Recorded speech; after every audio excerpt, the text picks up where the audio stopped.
दरम्यान मुंबईत होणारी वाहतूक कोंडी कमी करण्यासाठी वाहतूक पोलिसांकडून खबरदारी केली जाते। अवजड मालाची वाहतूक करणाऱ्या टँकर, कंटेनर सारख्या गाड्या मुंबईच्या बाहेर थांबवल्या जातात आणि यामुळे काही माल वाहतूक करणाऱ्या व्यापाऱ्यांचं नुकसान देखील होत आहे। नाशवंत मालाची वाहतूक करणाऱ्या भारताबाहेर एक्सपोर्ट करणाऱ्या गाड्या देखील थांबवल्या गेल्यानं याचा फटका त्या वाहन चालकांना बसतोय। तर आपण पाहतोय मुंबईत होणारी वाहतूक कोंडी कमी करण्यासाठी आता वाहतूक पोलिसांकडे प्रत्येक पार्श्वभूमीवर खबरदारी घेतली जाते।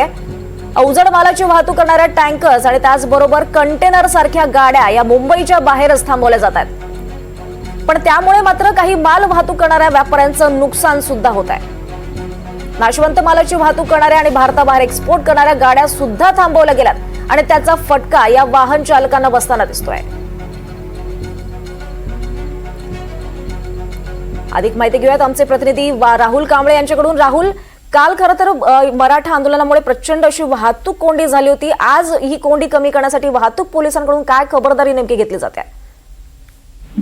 नक्कीच दीपाली, काल खूप मोठ्या प्रमाणात चेंबूरपासून अगदी वाशी मातूरपर्यंत मोठ्या प्रमाणात ट्रॅफिक वाहतुकीची कोंडी झाली होती। परंतु नवी मुंबई पोलिसांनी एक प्रेस नोट जारी केलेली आहे।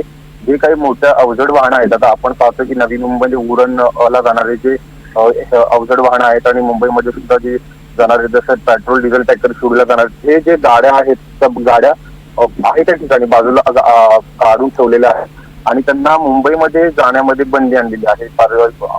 मनोज जरांगे यांच्या त्या आंदोलनाच्या पार्श्वभूमीवर आज काल रात्रीपर्यंत 12 वाजेपर्यंत हे आदेश जारी केले होते। आजची सध्याची परिस्थिती थोड्या वेळातच आपल्याला कळेल, परंतु आपण जर मुंबईमध्ये नवी मुंबईत जर पाहिलं तर वाशी, नेरूळ, बेलापूर अगदी उल्वेपासून जर पाहिलं तर ज्या ज्या ठिकाणी अवजड वाहनांना ज्या ठिकाणी जागा मिळेल त्या ठिकाणी त्यांनी मोठमोठ्या गाड्या साईडला करून लावलेल्या आहेत। रस्त्यावरती कुठेच अवजड वाहने दिसत नाहीत, त्यामुळे आता ट्रॅफिक थोडंसं नवी मुंबईमध्ये नियोजनबद्ध झालेलं आहे। दुसरीकडे जर आपण पाहिलं तर आज 5 दिवसाचे गणपती जाणार आहे, त्याच्यामुळे ती सुद्धा एक वाहतुकीची नियोजन होणार आहे। त्याच्यामुळे अवजड वाहनांना सध्या तरी नवी मुंबईमध्ये प्रवेश बंदी करण्यात आलेली आहे। एरोली मार्गे जो टोल नाका आहे त्या ठिकाणी सुद्धा बंदी केलेली आहे। अटल सेतू मार्गे सुद्धा अवजड वाहनांना बंदी घातलेली आहे। परंतु जे काही इमर्जन्सी जसं दुधाच्या गाड्या आहेत, राशनच्या गाड्या, त्या छोट्या मोठ्या ट्रक्सच्या आतमध्ये सोडल्या जातात। इमर्जन्सी व्हेकल आपण त्यांना पुढच्या कुठेतरी ब्रेक नाही झाली पाहिजे अशा गाड्या आतमध्ये सोडल्या जातात, परंतु जे दुसरी मोठे टँकर्स कंटेनर्स त्यांना सोडलं जात नाही। दीपाली, निश्चितच राहुल, या